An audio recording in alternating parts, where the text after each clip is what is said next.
Okay, so നമ്മളെ theorem 19 അതിൻ്റെ converse പാർട്ടാണ് നമ്മൾ പ്രൂവ് ചെയ്യാൻ പോകുന്നത്.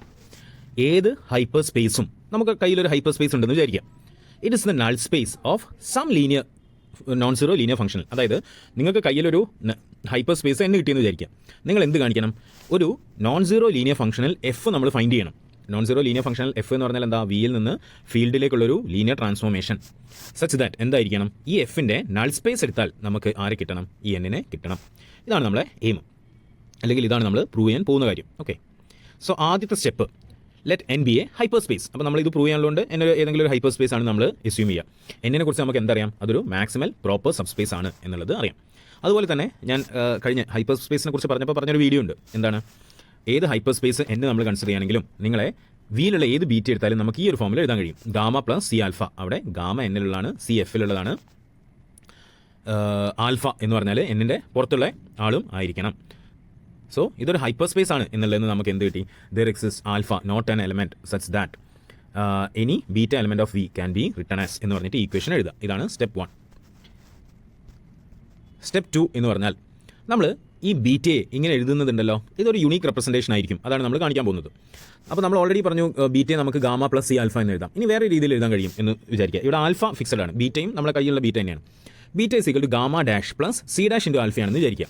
അങ്ങനെയാണെങ്കിൽ നിങ്ങൾ നേരത്തെ ഇക്വേഷൻ എന്തായിരുന്നു? Beta is equal to gamma plus C alpha.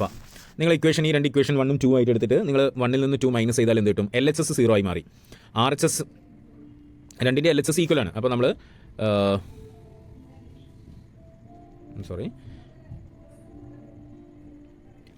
L H S equal ആയതുകൊണ്ട് ആർ എച്ച് എസ് നമുക്ക് ഇക്വേറ്റ് ചെയ്യാം. രണ്ട് ആർ എച്ച് എസ് നിങ്ങൾ ഇക്വേറ്റ് ചെയ്യുക. എന്നിട്ട് ഗാമയുടെ ടേമിനെല്ലാം നമ്മൾ ഒരു സൈഡിലേക്ക് എഴുതി. അപ്പോൾ നമുക്ക് എന്ത് കിട്ടും? Gamma minus gamma dash is equal to മറ്റേ സൈഡിൽ സി ആൽഫയും സി ഡാഷ് ആൽഫയുടെയും ടേംസിനെ എഴുതിയാൽ നമുക്ക് ഈ ഒരു ഇക്വേഷൻ കിട്ടും. ആ ഇക്വേഷൻ എന്ന് പറയുന്നത് ഇങ്ങനെയാണ്. സോ ഇത്രയേ ഉള്ളൂ. നിങ്ങളെ മുന്നിലുള്ള രണ്ട് ഇക്വേഷൻസ് ഇല്ലേ, ആ equations L H S equal ആയതുകൊണ്ട് ആർ എച്ച് എസ് നിങ്ങൾ ഇക്വേറ്റ് ചെയ്യുക. എഴുതി നോക്കുക, രണ്ട് ആർ എച്ച് എസും ഈക്വൽ എന്ന് പറഞ്ഞിട്ട് എഴുതുക. എന്നിട്ട് അതിൽ നിന്ന് ഗാമയുടെ ടേംസ് എല്ലാം ഒരു സൈഡിലേക്കും ആർ എച്ച് എസിലേക്കും ഗാമ ഇല്ലാത്ത ടേംസ് എല്ലാം വേറെ ഒരു സൈഡിലേക്കും എഴുതുക. ഇത് നിങ്ങൾ ചെയ്ത് തന്നെ നോക്കുക. അപ്പോൾ നിങ്ങൾക്ക് ഈ ഒരു ഇക്വേഷൻ കിട്ടും. ഈ ഒരു ഇക്വേഷൻ കിട്ടിക്കഴിഞ്ഞാൽ നമുക്കറിയാം ഈ ഗാമയും ഗാമ ഡാഷും എവിടെയുള്ളതാണ്? രണ്ടുപേരും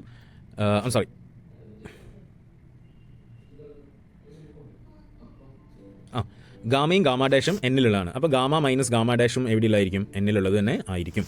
അങ്ങനെയാണെങ്കിൽ എന്താ സംഭവിക്കുക? നിങ്ങളെ ഈ എൽ എച്ച് എസും എന്നിലുള്ള ഒരാൾ തന്നെ ആവണ്ടേ അല്ലേ? ആർ എച്ച് എസ് എന്നിലുള്ള ആയതുകൊണ്ട് എൽ എച്ച് എസും എന്നിലുള്ള ഒരാൾ തന്നെ ആവണം. എൽ എച്ച് എസ് എന്നിലുള്ള ഒരാളാകുക എന്ന് പറഞ്ഞാൽ എന്താ? നമ്മളെ ആൽഫയുടെ ഒരു മൾട്ടിപ്പിൾ അല്ലേ? ആൽഫയെ നമ്മൾ എന്തുകൊണ്ടാണ് മൾട്ടിപ്ലൈ ചെയ്യുന്നത്? C dash minus C. ആൽഫ നിങ്ങൾ എന്നിലില്ലെങ്കിൽ അതിൻ്റെ ഒരു മൾട്ടിപ്പിളും എവിടെ ഉണ്ടാവില്ല? എന്നിൽ ഉണ്ടാകില്ല. അപ്പം നമുക്കൊരു കോൺട്രഡിക്ഷൻ വരില്ലേ? ഈ കോൺട്രഡിക്ഷൻ ഇല്ലാതിരിക്കണമെങ്കിൽ എന്ത് സംഭവിക്കണം? C minus C dash is equal to 0 ആകണം. അപ്പോൾ C minus C dash is equal to C dash minus C is equal to 0 ആവുകയാണെങ്കിൽ ഇയാളും 0 ആയി. അപ്പോൾ നമുക്ക് എന്ത് കിട്ടും? Gamma minus gamma dash is equal to 0 എന്ന് കിട്ടും. ഗാമ മൈനസ് ഗാമ ഡാഷ് 0 ആണ്, സി ഡാഷ് മൈനസ് സിയും 0 ആണ്. എന്ന് പറഞ്ഞാൽ C dash is equal to C ആണ്, gamma is equal to gamma ഡാഷും ആണ്. അപ്പോൾ gamma is equal to gamma dash, C is equal to C dash ആയതുകൊണ്ട് നമ്മൾ ഇങ്ങനെ എഴുതിയാലും ബീറ്റയെ ഇങ്ങനെ എഴുതിയാലും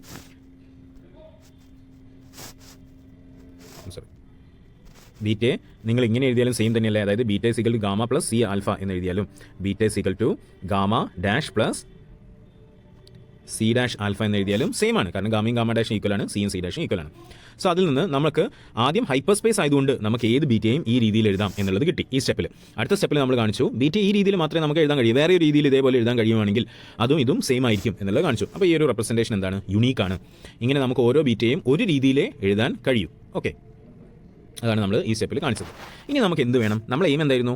ഈ n ഒരു ലീനിയർ ഫംഗ്ഷനലിൻ്റെ നൾ സ്പേസ് ആണെന്ന് കാണിക്കണം. അപ്പോൾ നമുക്കൊരു ലീനിയർ ഫംഗ്ഷനൽ വേണം. ആ ലീനിയർ ഫംഗ്ഷനൽ നിങ്ങൾ ഓർമ്മിക്കേണ്ടത് ഇങ്ങനെയാണ്.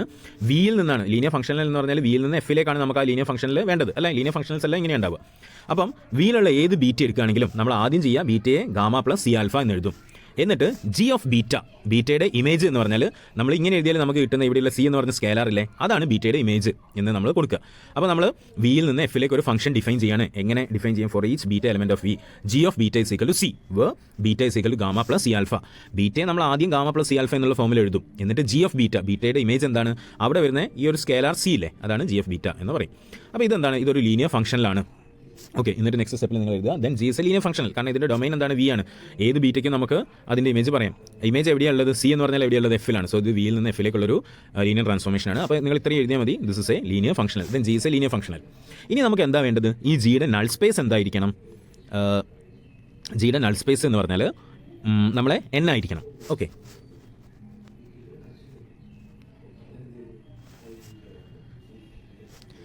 സോ അത് നമ്മൾ കാണിക്കുക എന്ന് പറഞ്ഞാൽ ഇത്രയേ ഉള്ളൂ. നിങ്ങളെ നൾ സ്പേസ് എന്ന് പറഞ്ഞാൽ ഇപ്പോൾ നമ്മൾ വി ആണ് നമ്മുടെ കയ്യിലുള്ള വെക്ടർ സ്പേസ്. അപ്പോൾ അതിൽ നമുക്ക് ആരൊക്കെ ഉണ്ട്? ഒരു n ഉണ്ട്. n എന്ന് പറഞ്ഞാൽ ഒരു ഹൈപ്പർ സ്പേസ് ആയിരുന്നു. ആൽഫ എന്ന് പറഞ്ഞാൽ ഈ n-ന്റെ പുറത്തുള്ളതാണ്. വിയിലുള്ള ഏത് ബീറ്റ് എടുത്താലും നമുക്ക് ബീറ്റ് എങ്ങനെ എഴുതാൻ കഴിയുമെന്ന് പറഞ്ഞു, beta is equal to gamma plus C alpha. അപ്പം നമ്മൾ ഗാമ എന്ന് പറഞ്ഞാൽ ഇവിടെയുള്ള ഏതോ ഒരു എലമെന്റ് ആണ്, സി എന്ന് പറഞ്ഞാൽ ഏതോ ഒരു കോൺസ്റ്റന്റ് ആണ്. ഏത് ബീറ്റയെ നമുക്ക് ഇവിടെ ഇങ്ങനെ ഈ രീതിയിൽ എഴുതാൻ കഴിയും എന്ന് പറഞ്ഞു. ഇനിയിപ്പോൾ നിങ്ങൾ എന്നിലുള്ള ഒരു എലമെന്റ് എടുക്കുക, അപ്പോൾ അത് ഗാമയോ അല്ലെങ്കിൽ സപ്പോസ് ഗാമ 1 എന്ന് എടുക്കുക, അല്ലെങ്കിൽ എന്നിലുള്ള ഒരു എലമെന്റ് ഗാമ നമ്മൾ എടുക്കുകയാണെന്ന് വിചാരിക്കുക. അപ്പോൾ അതിനെ നമ്മൾ ഈ ഫോമിൽ എങ്ങനെ എഴുതുക? Gamma is equal to gamma plus ഈ പാർട്ട് 0 തന്നെയല്ലേ, അപ്പോൾ സി ആൽഫയിൽ സി 0 ആണ്, 0 ഇൻറ്റു ആൽഫ. അപ്പം സിയുടെ വാല്യൂ എന്ത് വന്നു? 0 എന്ന് വന്നു അല്ലേ. അപ്പോൾ നമ്മുടെ ജി ഓഫ് ഗാമ എന്താ വരിക? ജി ഓഫ് ഗാമ അവിടെയുള്ള സിയുടെ വാല്യൂ, സോറി ഞാൻ ഗാമ എന്ന് എഴുതിയ G of gamma is equal to 0. കാരണം നിങ്ങൾ ഇവിടെയുള്ള സിയുടെ വാല്യൂ ആണ് G of gamma. G of gamma is equal to 0 എന്ന് വന്നു. അതായത് ജി എന്നിലുള്ള ഏത് എലമെന്റിനെയും 0യിലേക്കാണ് മാപ്പ് ചെയ്യുക അല്ലേ. അപ്പോൾ അതുകൊണ്ട് ഈ എന്നിലുള്ള എല്ലാവരെയും 0യിലേക്ക് മാപ്പ് ചെയ്യുന്ന ആളാണ് ജി. അതുകൊണ്ട് ജിയുടെ നൾ സ്പേസ് എന്ന് പറഞ്ഞാൽ എന്താണ്? n തന്നെ ആണ്. ഇത്രയും പറഞ്ഞിട്ട് നമുക്ക് തീരം കൺക്ലൂഡ് ചെയ്യാം. സോ നിങ്ങൾ നോട്ട്സ് എഴുതുമ്പോൾ ഈ കാര്യങ്ങൾ എഴുതിയാൽ മതി. Step 4, G is linear, G is a linear functional എന്ന് എഴുതുക. നെക്സ്റ്റ് പോയിന്റ് എന്ത് എഴുതുക? G of gamma is equal to 0 for all gamma element of n. Hence n is exactly the null space of G എന്നുള്ള point കൂടെ എഴുതുക. അപ്പോൾ നോട്ട്സിൽ എഴുതുമ്പോൾ നിങ്ങൾ ഇവിടെയുള്ള ഈ 4 സ്റ്റെപ്സ് ആണ് എഴുതാനുള്ളത്. ആദ്യത്തെ സ്റ്റെപ്പ് ഇതാണ്, ഇത് നോക്കിയിട്ട് നോട്ട്സ് എഴുതുക. സെക്കൻഡ് സ്റ്റെപ്പ് യുണീക്നെസ്സിനെ കുറിച്ചിട്ടുള്ളതാണ്. തേർഡ് സ്റ്റെപ്പ് എന്ന് പറഞ്ഞാൽ ഇവിടെയുള്ള തേർഡ് സ്റ്റെപ്പ് എഴുതുക. എല്ലാം സിമ്പിൾ ആയിട്ടുള്ള കാര്യങ്ങളാണ്. ഫോർത്ത് സ്റ്റെപ്പ് എന്ന് പറയുകയാണെങ്കിൽ ഈ 2 പോയിന്റ്സും എഴുതുക.